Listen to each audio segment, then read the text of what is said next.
Ladies and gentlemen, it's my understanding that we are here to celebrate our transition from being a presidency of the Leeward Islands Federation to a standalone colony, later changed to territory of the United Kingdom. I would like to broaden the context for the discussion today and how we understand Territory Day. It is not just a day for us to wear this beautiful fabric and to come together and have remarks and have a holiday. It is so much more than that. And in listening to the Honourable Premier and Dr. Smith, I would say that all our remarks kind of blend together, even though we did not, rehearse, so we did not coordinate before, but they do work together. It is my contention that this day should celebrate our long walk to freedom. From enslaved people to our present status, and we should use this opportunity to discuss our future. This day used to be called Colony Day. Now it's called Territory Day, and perhaps in the future it will have another name. The planters' first legislature was sworn in on the 27th of January, 1774. The Virgin Islands Slave Code, which ruled the daily lives of our enslaved ancestors, was subsequently enacted in 1783. This would remain until general emancipation in 1834 and full freedom in 1838. It's important to note that we had some of the fiercest riots against the institution of slavery, like the one in Josiah's Bay. Our trajectory has always been towards ruling our own destiny.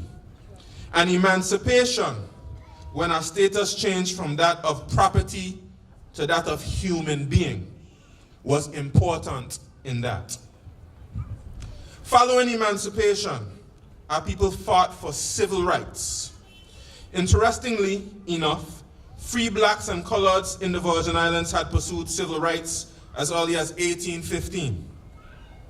In 1837, two such colored candidates were elected to the Assembly for the Virgin Gorda and Jas Van Dyke constituencies, W.A. O'Neill and A.C. Hill Smith. Other such coloreds included Henry and Thomas Bunting, John Davies, and George and Louis Martin. After full emancipation, a colonial government remained. Crown Colony government was instituted in 1854, 1 year after the cattle tax riot, which Dr. Smith referred to, which occurred in 1853. In response to the cattle tax, sale of cattle played a significant role in bringing cash to the colony. The people rioted, destroying the greater part of Road Town and a number of homes throughout the island.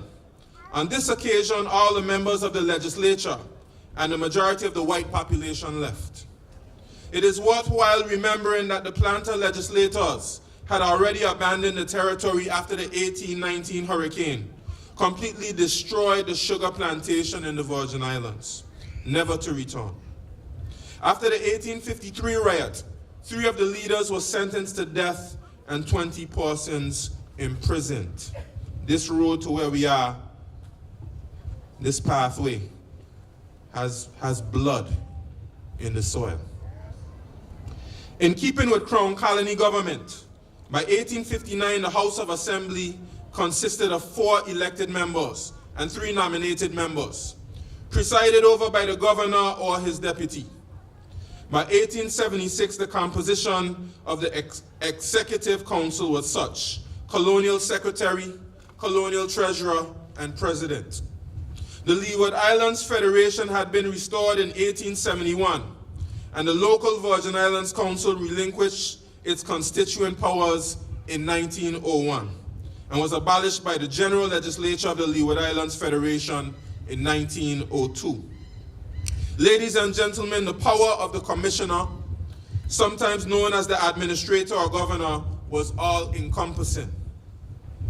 This set the stage for one of the greatest demonstrations of our will for greater autonomy, which was the Grand March, or the Freedom March, on the 24th of November 1949. This year marks the 70th anniversary of the march. You will certainly be hearing more of the march and the individuals who participated in it and led it, and we will be recognizing that great event later this year. Several factors contributed to the movement, which culminated in the Grand March of 1949. These included the establishment of the Civic League, the Virgin Islands Welfare Committee, and challenges to the Commissioner's power over issues such as education. One such challenge came from Anigada in the person of Theodore Faulkner, a fisherman who came to Road Town with his wife to await birth of their child at Peebles Hospital. He had a disagreement with the medical officer and found no redress. Faulkner went to the marketplace and complained about the colonial government night after night. A movement developed which was supported by Virgin Islanders in the United States Virgin Islands and in the United States. On 24th of November 1949, over 1,500 people led by Faulkner, Glanny Fonseca, and Carlton de Castro marched through the streets of Road Town to the Commissioner's office to present the Commissioner Cruikshank an address in which detailed their grievances. They demanded two things: the removal of the Commissioner Cruikshank and the reinstitution of legislative government. They stated that since the beginning of this century, the history had been one long tale of political oppression by a government which was not constitutionally of the people nor by the people. That it should at least be a government for the people. They charged Commissioner Cruikshank with the mismanagement of public affairs, governing for the benefit of a certain few. They refused to pay taxes and revenues for others to spend and waste as they saw fit with no regard for public needs, and expressed the desire to decide local affairs, how monies was spent and laws made. They said, today we are marching towards freedom, and we will continue to march until that freedom has to us been secured. Our Legislative Council was restored in 1950 as a result of this great march. This expression of our desire to rule our destiny. And you can expect next year that we will have events to commemorate the 70th year since the restoration of our Legislative Council. The territory received its first constitution in 48 years. At this time, the territory was treated as one constituency, an at-large system. Candidates for election had to satisfy income and property qualifications, but were unpaid if elected. Universal adult suffrage, modified by a simple literacy test and a secret ballot. But under the new system, the governor of the Leeward Islands could no longer legislate for the British Virgin Islands. This power would now be exercised by the Legislative Council. That's a big change. Subject to the Leeward Islands Act of 1871. General elections were held in November 1950. 67% of the 1,267 registered voters cast their ballots. Yet the general election of 1950 caused an imbalance in the Legislative Council in favor of the urban population of Road Town. There was a new constitution drafted in 1954. It divided the territory into five constituencies or districts to return 6 elected members to the Legislative Council. The income and property qualifications for candidates and the literacy test for voters were abolished. This speaks to the need for greater representation and a greater measure of democracy. Ladies and gentlemen, with the introduction of ministerial government in 1967, the administrator was bound to obtain the advice of the Executive Council and to act on it unless he considered it in the interest of his special responsibilities not to do that. The Executive Council would consist of a chief minister, the late great Lavity Stout, and 2 other ministers and 2 ex officio members, the Attorney General and the Financial Secretary. On the legislative side, it was provided that the council should consist of a speaker elected from among persons who are not members, 2 ex officio members, 1 nominated member, and 7 elected members. 3,645 registered voters and a 71.36% cast their ballot on election day. A greater measure of self-determination had been achieved. The all-oppressive power of the commissioner had been curtailed, and now a bureaucratic framework for planned and development was in place. Roads, seaports, harbors, telecommunications, marine, commercial, industrial, tourism, and financial industries would be developed. Education and health would also see developments. Further constitutional advancement occurred in 1976 Constitution, where the Chief Minister, my grandfather, the late great Willard Wheatley, acquired the responsibility for finance from the governor, and the number of constituencies was increased to 9. Interestingly enough, the recommendations to include territorial at-large candidates was not implemented at this time.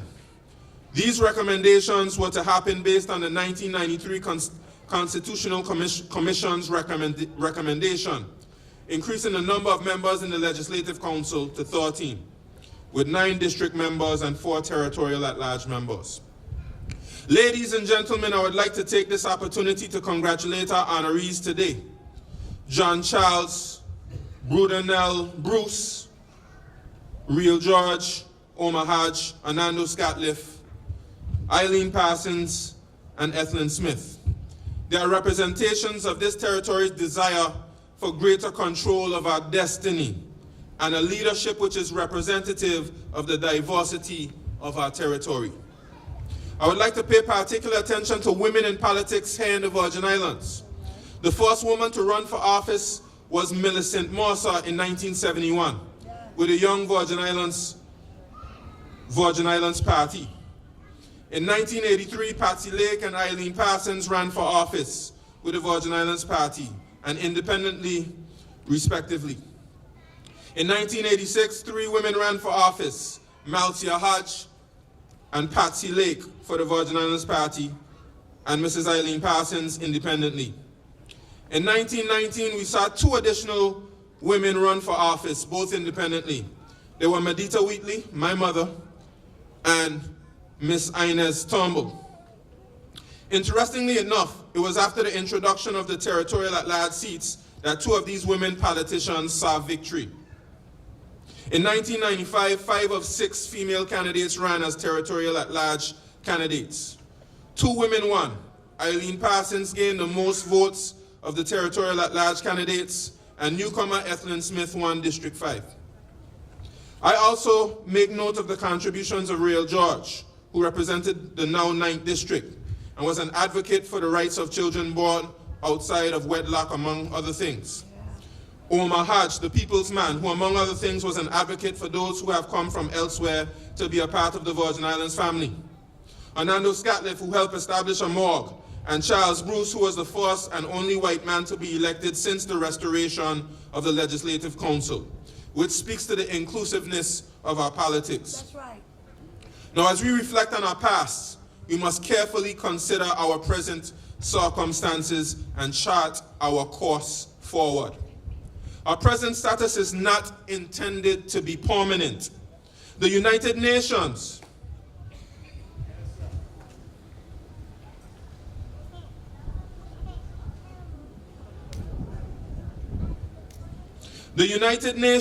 made a declaration of the granting of independence to colonial countries and peoples in 1960.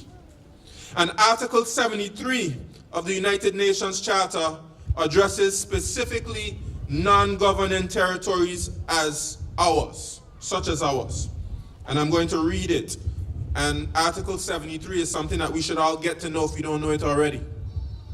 Members of the United Nations, which or assume responsibilities for the administration of territories, whose people have not yet attained a full measure of self-government, recognize the principle that the interests of the inhabitants of these territories are paramount, and accept as a sacred trust the obligation to promote to the utmost within the system of international peace and security established by the present charter the well-being of the inhabitants of these territories, and to this end, to ensure with due respect for the culture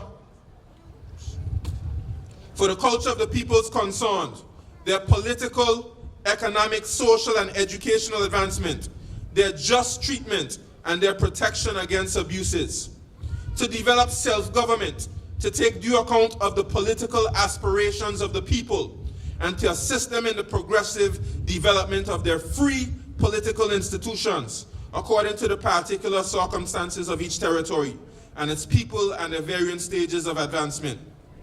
To further international peace and security, to promote constructive measures of development, to encourage research and to cooperate with one another, and when where appropriate, with specialized international bodies with a view to the practical achievement of the social, economic, and scientific purposes set forth in this article.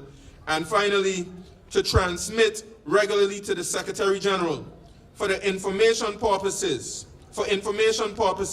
subject to such limitation as security and constitutional considerations may require, statistical and other information of a technical nature relating to economic, social, and educational conditions in the territory, for which they are respectively responsible, other than those territories to which chapters 12 and 13 apply. Contrary to popular opinion, independence is not the only option available to us. There's free association and integration. I also recognize that we live in an increasingly interconnected global village where relationships with other groups around the world is of paramount importance. But what is without question is that our partnership must evolve from a place where one group can impose on others on questions of morality, such as the same-sex marriage debate, or one group can bully another group to accept measures which will significantly damage our economy. So as we approach the time for another constitutional review, I'm confident in the leadership of my Premier that he will lead the discussion of where we go as a territory, as we continue our march towards greater autonomy and a greater measure of democracy, in keeping with the internationally accepted principle that we are all created equal, endowed by the Creator with certain unalienable rights, that among these are life, liberty, and the pursuit of happiness. Virgin Islands family, I thank you for your kind attention and happy Territory Day.